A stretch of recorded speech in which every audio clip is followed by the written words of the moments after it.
When Clint Eastwood strolled past a struggling artist's street stand, no one expected what would happen next. But as he stopped, picked up a painting, and locked eyes with the young girl fighting for her life, everything changed. What he did next wasn't just generous, it was life-changing. Before we continue this incredible story, let us know where you're watching from. If you enjoy stories like this, subscribe to the channel, because tomorrow we have another inspiring story you won't want to miss. The fluorescent lights overhead flickered, casting a sterile glow over the white hospital walls. The faint beeping of monitors from the adjacent room pulsed in a steady rhythm, but to Sophie Carter, it felt like the sound of a ticking clock counting down to an uncertain future.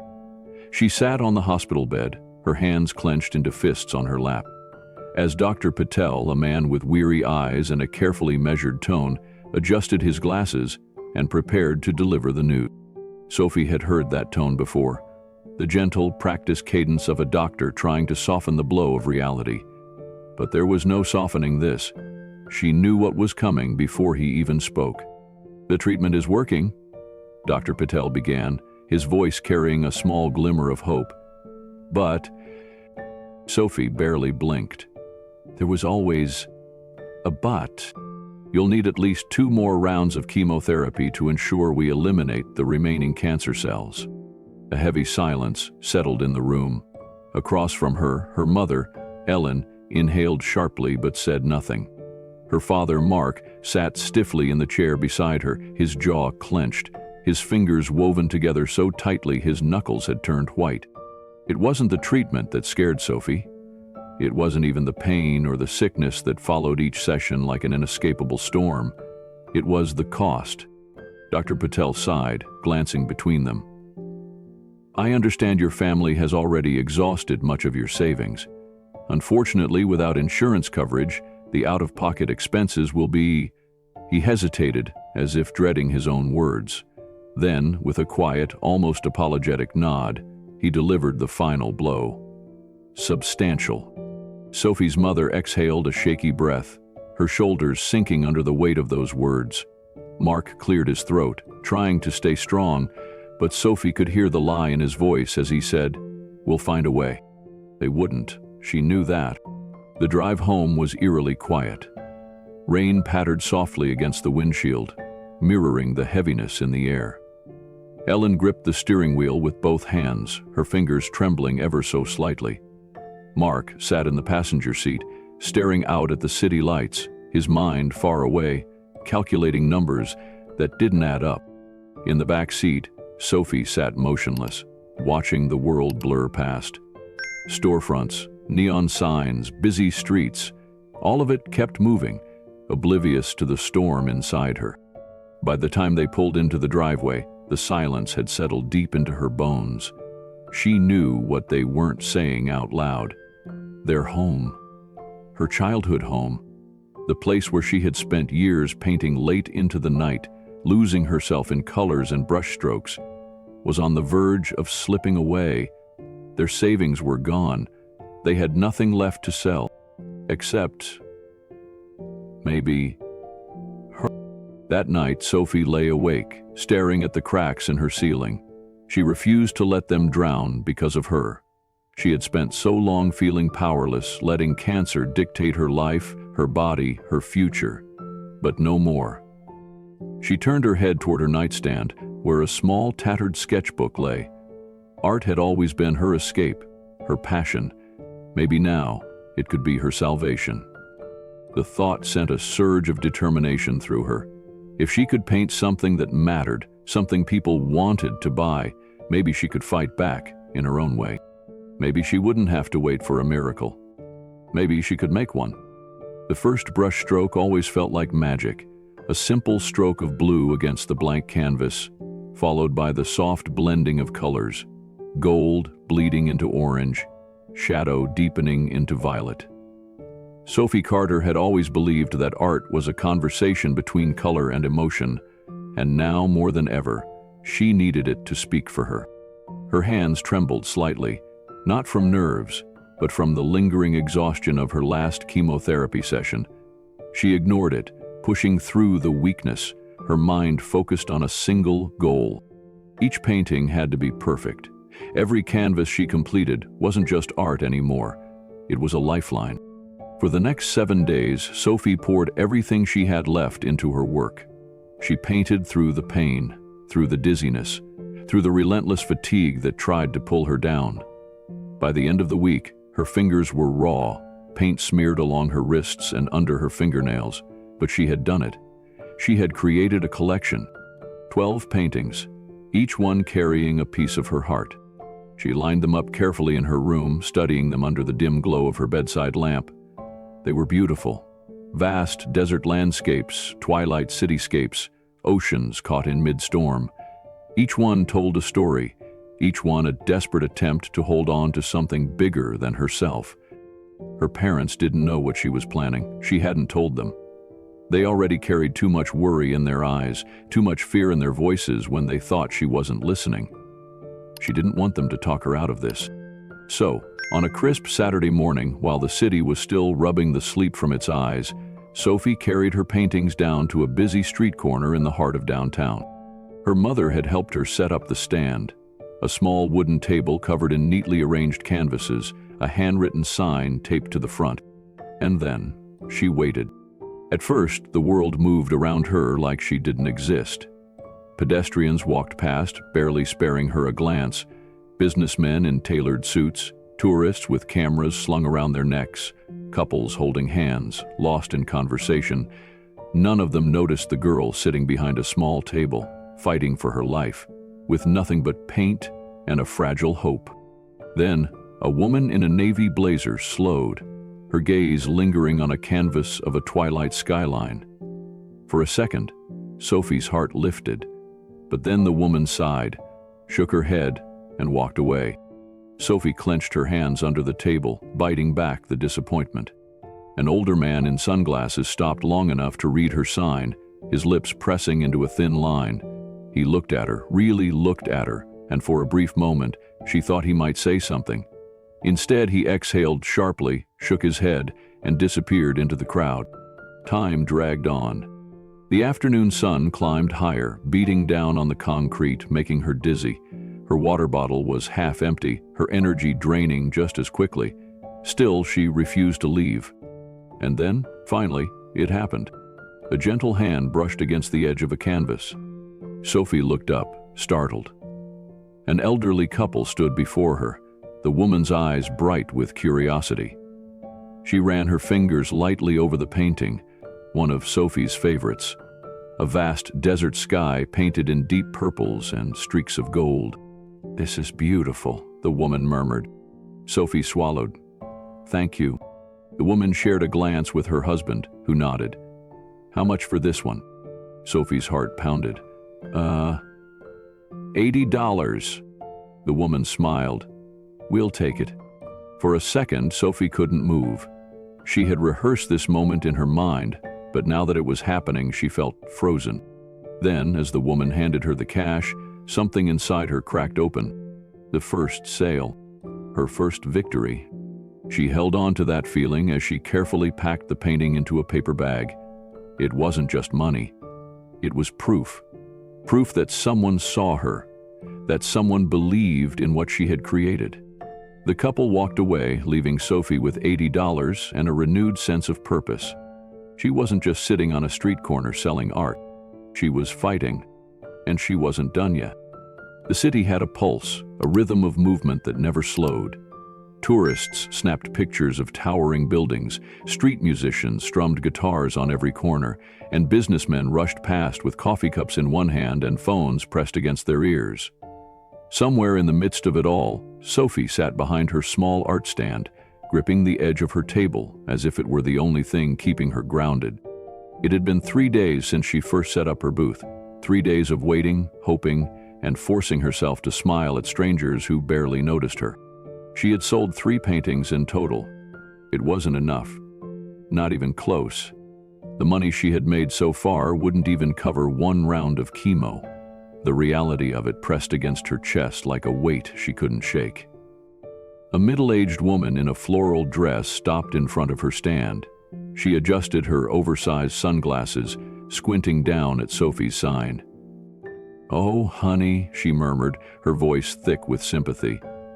"I wish I could help, but I just don't have the money." Sophie forced a polite smile. "That's okay. Thank you for stopping." The woman lingered, her gaze soft and pitying. "You must be so brave." That word again. Brave. People always said it like it meant something, like it was enough to hold on to. But Sophie didn't feel brave. She felt tired. She felt like a girl trapped in a battle that wasn't fair, like a soldier sent to fight a war without armor. Still, she nodded, letting the woman offer her soft words before watching her walk away. Just like all the others. The afternoon heat pressed down harder, beads of sweat forming at Sophie's temple.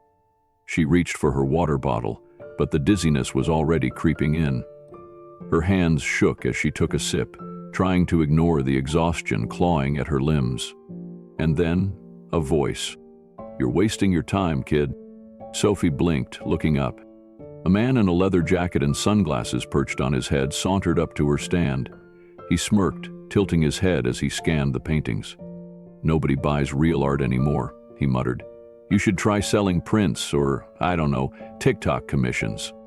Sophie's fingers curled into fists beneath the table. She had dealt with people like this before. The ones who didn't understand, who looked at artists like they were chasing a dream instead of fighting for a future. "I don't need your advice," she said simply, forcing her voice to stay steady. "I just need to fight." The man scoffed, but he didn't argue. He just shrugged and walked away, disappearing into the crowd. Sophie let out a slow, measured breath. She wouldn't let frustration win. Because somewhere in this city, maybe today, maybe tomorrow, someone would see her. And that would change everything. By the fourth day, exhaustion was setting in deep. Her body ached from sitting on the hard metal stool for hours, her muscles weak from the lingering effects of chemo. She had sold 3 paintings in 4 days. 3. Sophie tried to stay optimistic, but doubt was creeping in like a storm on the horizon.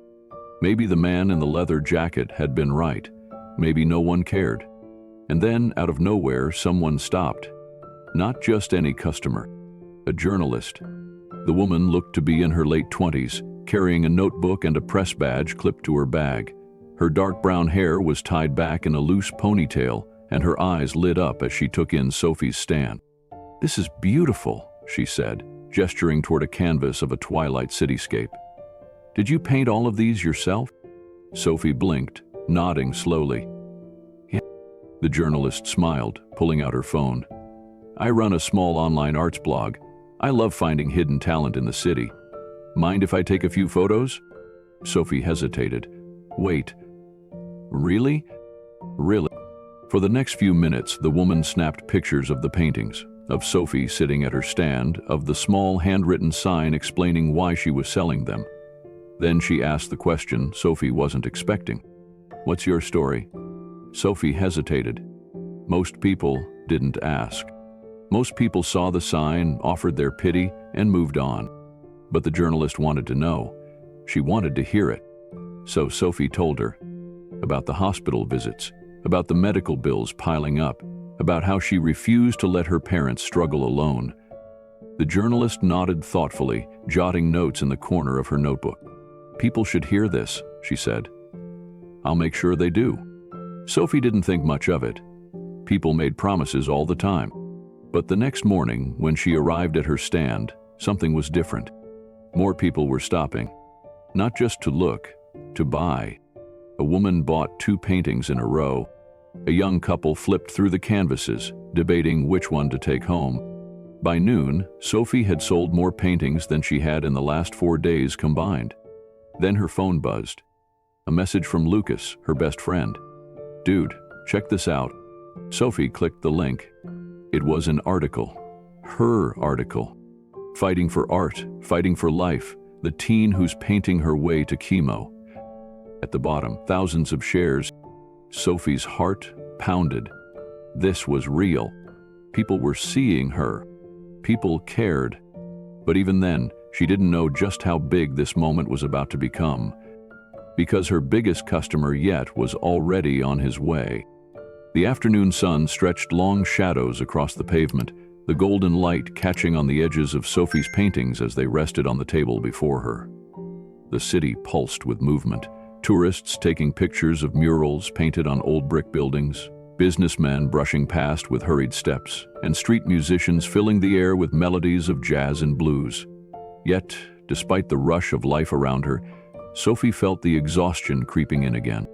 The article had worked. Sales had picked up significantly that morning. She had already sold more paintings today than in the previous 4 days combined. But she was still far from what she needed for her treatments. Hope was flickering like a candle in the wind, fragile and uncertain. And then, everything changed. It wasn't something she saw right away. It was something she felt. A shift in the air. A presence that stood still in the middle of a world that never stopped moving. She looked up. A man had stopped in front of her stand, hands tucked into the pockets of a weathered leather jacket.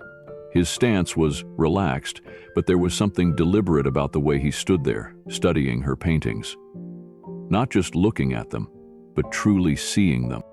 Unlike the others, he wasn't checking his phone or glancing around as if he had somewhere more important to be. He was present. Sophie barely paid him any mind at first. She had seen all kinds of customers. Curious tourists, skeptical businessmen, distracted shoppers who pretended to be interested only to walk away. But there was something different about this man. She couldn't put her finger on it. "See anything you like?" she asked, her voice hoarse from the long day. The man smirked. Just a little, just enough for her to notice. "Depends," he said, his voice slow and gravelly, like it had been shaped by decades of storytelling and silence. "What's the story behind these?" Sophie hesitated. Most people asked about prices, not stories. She glanced at him again, properly this time. His face was lined with age, but his piercing blue eyes held something sharp, something steady, like they had seen 100 lifetimes and still weren't easily impressed. Something about him felt like an old western come to life. She swallowed and straightened in her seat.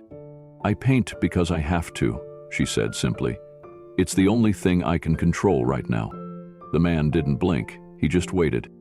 So she told him about the diagnosis, about the ticking clock the doctors had given her, about how every brushstroke, every sale, wasn't just about survival. It was about taking back her life. And when she finished, the man didn't offer sympathy. He just nodded. And then he reached for a painting. Sophie watched as he lifted a black and white canvas from the table, tilting it slightly in the light. It was one of her favorites. A vast desert landscape, the silhouette of a lone cowboy standing in the distance. The contrast between light and shadow, the endless sky above. It had taken her weeks to perfect. The man studied it carefully, running his fingers over the edges. Then, with a slow nod, he spoke. "I'll take this one." Sophie barely reacted at first. She had done this a dozen times before. Customers picking a piece, handing over cash, walking away without a second thought. She swallowed, running a hand through the back of her short-cropped hair. Okay," she said. "It's $200. The man didn't even reach for his wallet. Instead, he pulled out a checkbook. Sophie blinked. Who even carried checkbooks anymore? She watched as he uncapped a pen, his movements slow and deliberate, like every action he took mattered. He scribbled something down, tore the check from the book, and handed it to her. Sophie took it hesitantly, her fingers barely gripping the paper. And then she saw the number. Her breath caught in her throat. Her vision blurred at the edges as her eyes locked onto the check, onto the impossible amount written in neat, bold handwriting. Not $200. Not $2,000. $50,000. The world tilted.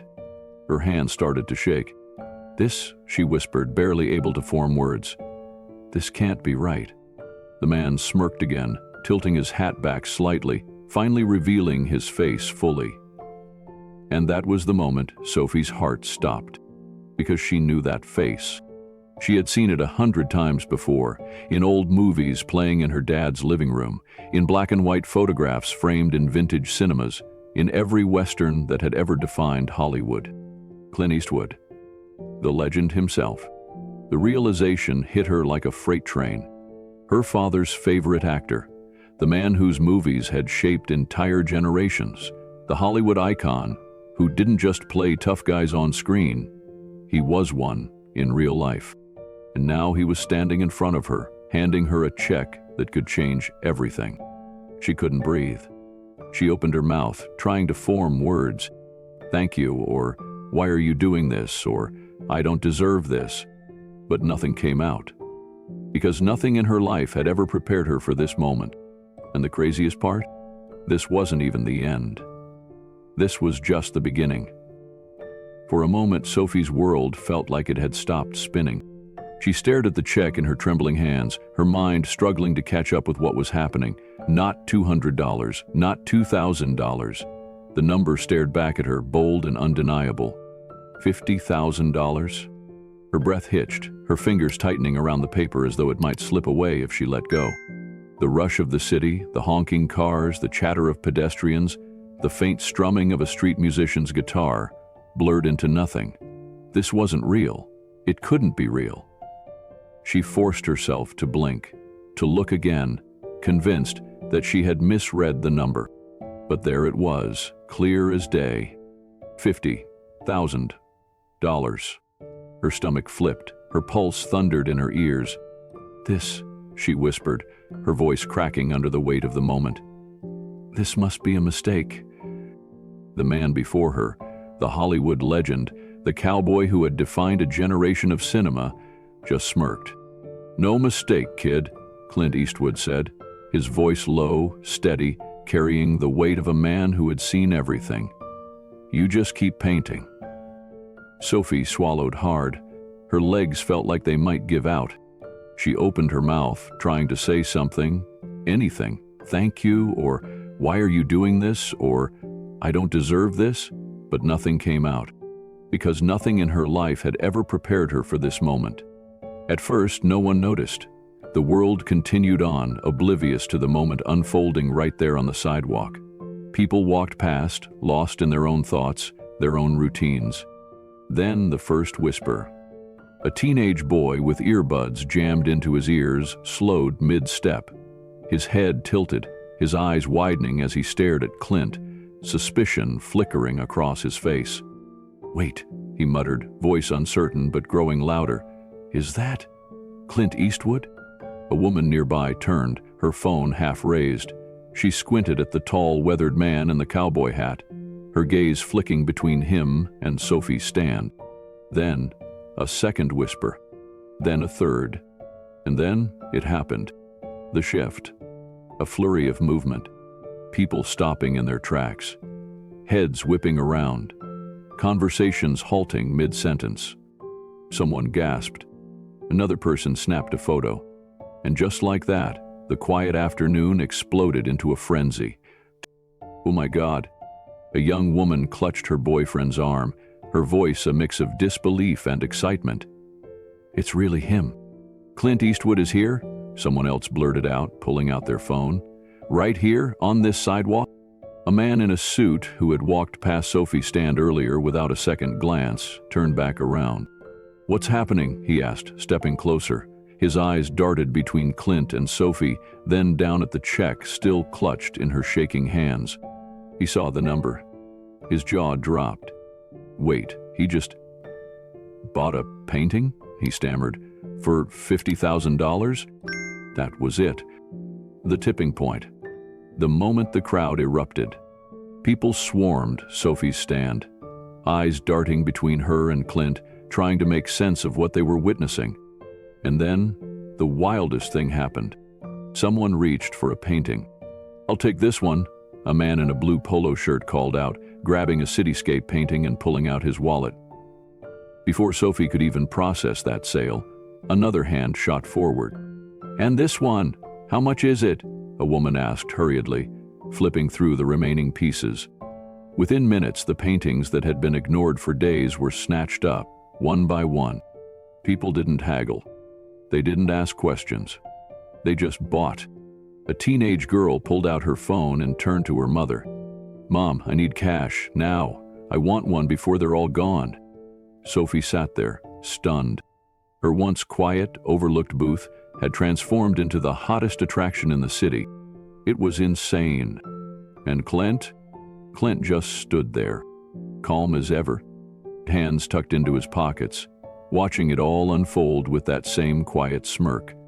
Finally, he leaned in slightly and muttered, just loud enough for Sophie to hear, "Told you, kid, just keep painting." And with that, he tipped his hat, turned, and walked away, leaving Sophie standing there, breathless, as the world around her erupted into something she never could have imagined. And the craziest part? This wasn't the end. This was just the beginning. Sophie barely had time to process what had just happened. Her hands were still gripping the check, her knuckles white, as people continued to rush toward her stand. It was a whirlwind, a surreal moment where everything around her felt both too fast and too unreal.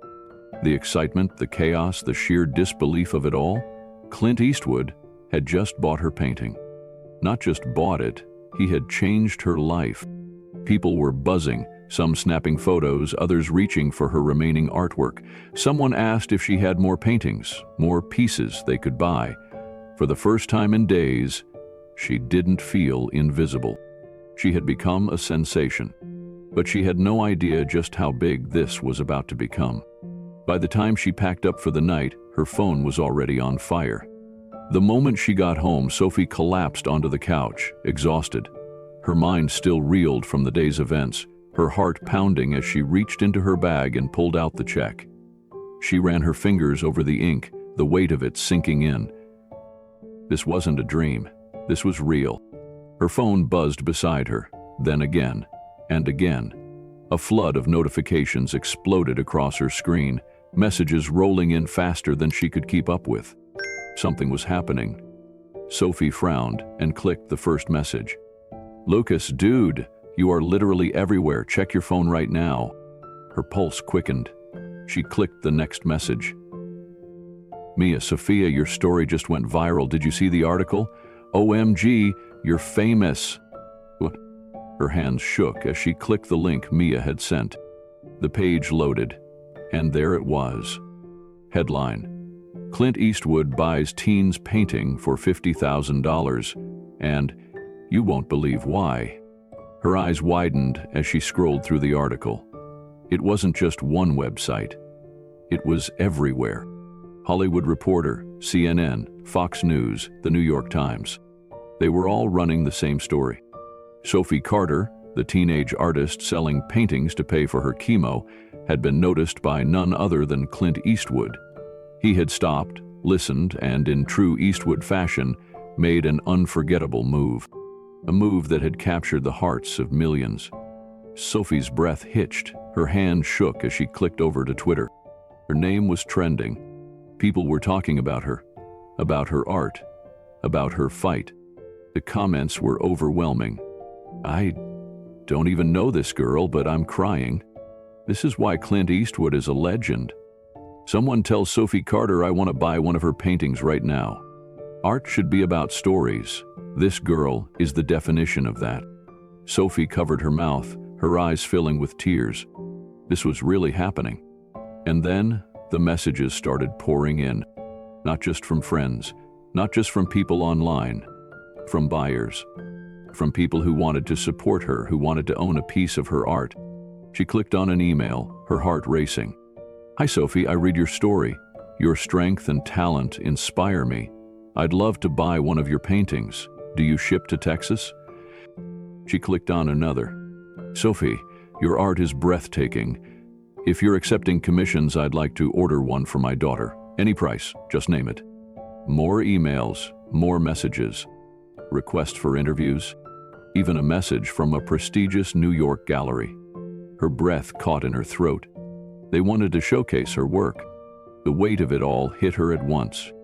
Just days ago, she had been sitting at her little stand, ignored by most, watching people walk past without a second glance. And now, she was being offered a gallery spot. Tears spilled over as she clutched her phone, her chest tightening with a feeling she hadn't dared to embrace in months. Hope. For the first time since she had been diagnosed, since she had watched her parents struggle to keep up with the medical bills, since she had sat in the hospital hearing the words, "We can't afford it," she had hope. Sophie didn't sleep that night. Her mind raced, her heart pounded. She kept reading the messages, watching her story spread like wildfire. By morning, news vans were outside her house. Her mom gasped as she pulled back the curtain. "Oh my God," she whispered. Sophie peered out the window, her stomach twisting. Cameras, reporters, people waiting to talk to her. Her father ran a hand through his hair. "Sophie," he said, shaking his head, his voice filled with disbelief. This is unbelievable." She nodded slowly. It was. But she wasn't afraid. For the first time in a long time, she wasn't afraid of the future. Instead, she was ready. She had fought for this. She had fought to be seen. And now, the whole world was watching. Sophie woke up to the sound of voices outside. Not just one or two, dozens. The distant chatter mixed with the murmur of news reporters, the occasional flash of cameras illuminating the early morning sky. She sat up, rubbing her tired eyes, still struggling to believe that this was her life now. Just a few days ago, she had been sitting on a sidewalk, unnoticed, ignored, struggling to sell a single painting. Now the entire world wanted to hear her story. Her phone lying beside her on the bed buzzed nonstop. She grabbed it, blinking at the overwhelming number of notifications. More emails, more messages from journalists, news outlets, art collectors, and even celebrities who had heard about her story and wanted to support her. Her hands trembled as she scrolled through the flood of inquiries. A message from the New York Times. A request from Good Morning America for a live interview. Hollywood directors wanting to turn her story into a documentary. Sophie swallowed hard, the weight of it all pressing down on her. This wasn't just a viral moment. This was a movement. But nothing could have prepared her for what happened next. Her mother knocked gently on her bedroom door, peeking inside. "Sweetheart," she said softly, trying to keep her voice steady, but Sophie could see the emotion in her eyes. "There's someone here to see you." Sophie frowned, still in her pajamas. "Is it another reporter?" Her mother hesitated, then shook her head. "No, it's someone special." Curious, Sophie swung her legs over the bed, grabbed a hoodie, and padded down the hallway. The moment she stepped into the living room, her heart nearly stopped. There, sitting on the couch, as if it were the most normal thing in the world, was Clint Eastwood. Clint freaking Eastwood. He was wearing the same leather jacket, his signature cowboy hat resting beside him on the armrest. His piercing blue eyes met hers, and he gave her a slow, knowing smirk. "Morning, kid," he said in that deep, gravelly voice. Sophie felt like she had forgotten how to breathe. Her mother chuckled, pressing a hand to her chest. "We tried to warn you, but, well, we figured you'd want to see for yourself." Sophie's mind raced. Why was he here? What did he want?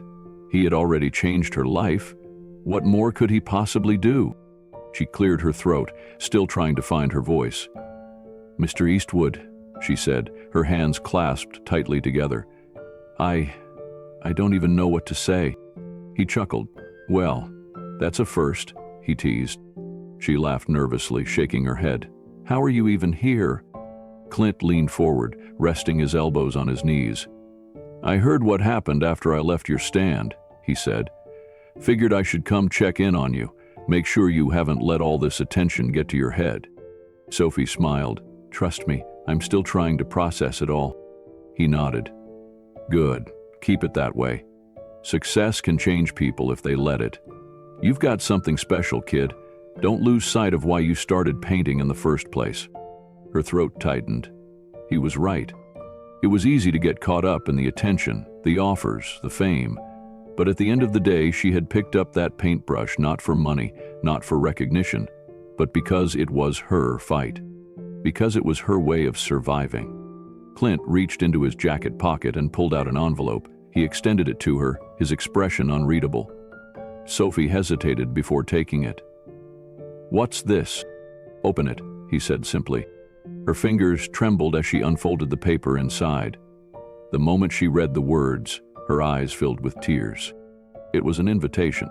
Clint Eastwood was personally inviting her to display her artwork at an exclusive Hollywood event, where some of the biggest names in entertainment and the art world would be present. She gasped, looking up at him in disbelief. I don't even know what to say." He shrugged, his signature smirk returning. "Say yes, kid, you deserve it." Sophie could hardly believe it. One moment she had been selling paintings on a sidewalk, the next she was being invited to one of the most prestigious events in the country. She clutched the letter against her chest, her heart overflowing with gratitude. "Thank you," she whispered. Clint gave her a small nod. "Just keep painting, Sophie." And with that, he tipped his hat, stood up, and walked toward the door. Sophie and her mother watched as he stepped outside, disappearing into the sea of reporters still gathered outside the house. The moment the door closed, Sophie collapsed onto the couch, covering her face with her hands. Her mother sat beside her, rubbing her back. "Sweetheart, I don't even have words for what just happened." Sophie let out a shaky laugh, wiping at her eyes. "Me neither." But she knew one thing for sure. This wasn't just about her anymore.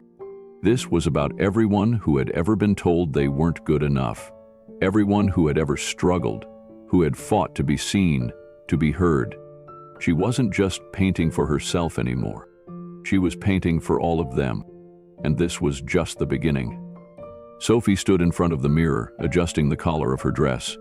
It wasn't anything extravagant, just a simple black dress, elegant but understated. Yet as she looked at her reflection, she barely recognized the girl staring back at her. She wasn't the same girl who had sat in a hospital room, worrying about how her family would afford her treatment. She wasn't the same girl who had spent days sitting on a busy city sidewalk, hoping, praying, that someone would buy her paintings. That girl had fought, and she had won. Tonight was the night. Clint Eastwood's invitation had led her here, to an exclusive Hollywood event, an art gala featuring some of the biggest names in the industry. Sophie Carter, the girl who once struggled to sell a single painting, was now a featured artist. She took a deep breath and stepped out of the dressing room, where her mother was waiting, her eyes shimmering with unshed tears. "Oh, sweetheart," she whispered, pressing a hand to her chest. "You look beautiful." Sophie smiled, though nerves twisted in her stomach. "Mom, I don't know if I can do this." Her mother cupped her face gently. "You can, and you will, because you belong here." Sophie swallowed hard, blinking rapidly before she could cry. Just then, a knock sounded at the door. Lucas, her best friend, peeked his head in. "Ladies, the limo is waiting." Sophie let out a breathless laugh. "A limo? Seriously?" Lucas grinned. "Come on, Sophie. You're basically famous now." She rolled her eyes, but followed him outside, her heart racing with every step. The moment she stepped out of the car at the venue, she was overwhelmed.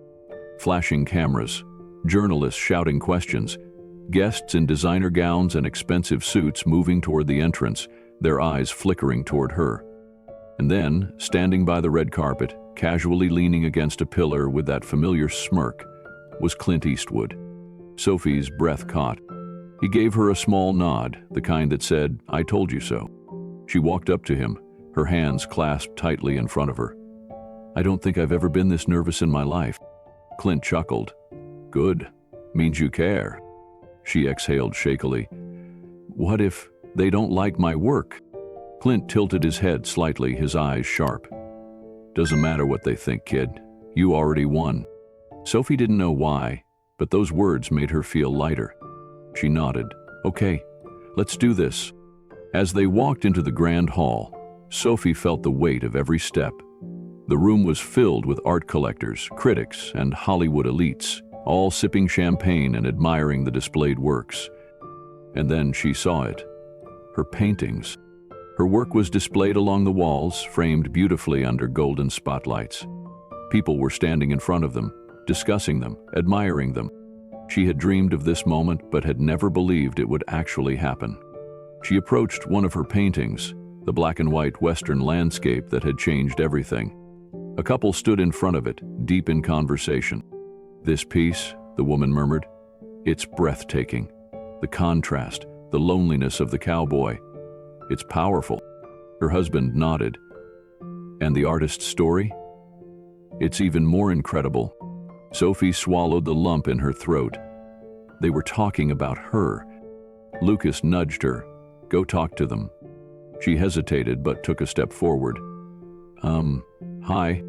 The couple turned, their eyes widening. "Oh my gosh," the woman gasped. "You're Sophie Carter?" Sophie nodded, her cheeks flushing. "We read about you in the news," the man said, shaking her hand. "Your story is incredible, and your work, truly, it's remarkable." Sophie smiled, feeling proud for the first time in a long time. "Thank you.